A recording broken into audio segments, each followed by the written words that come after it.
Mga congressman na mahilig sa kickback, mga kontraktor na substandard ang materyales,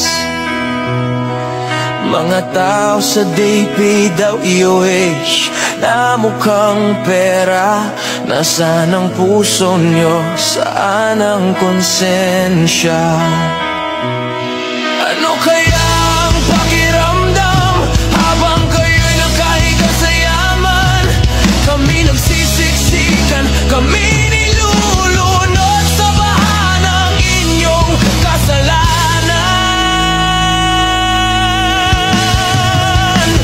Kami nagbabayad ng buwis, pinaghirapan dugot, pawis, ngunit bakit ninanakaw lang? Mahiya naman kayo, mahiya naman kayo.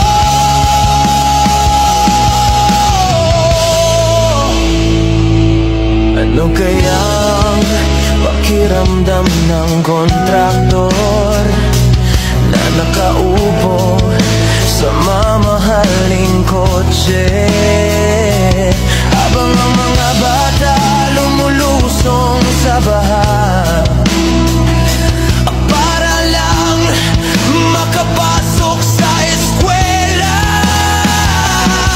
Ano kaya ang pakiramdam habang steak ang nasa hapag, samantalang kami gutom, ang pagkain ay lumulutang sa baha?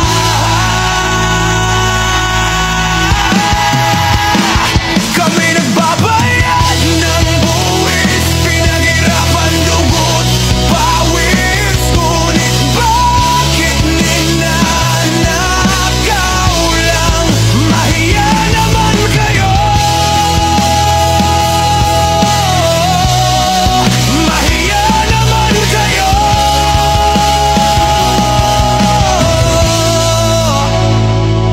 Luxury bag sa kamay ng inyong asawa, habang kami may baldit tabo sa baha.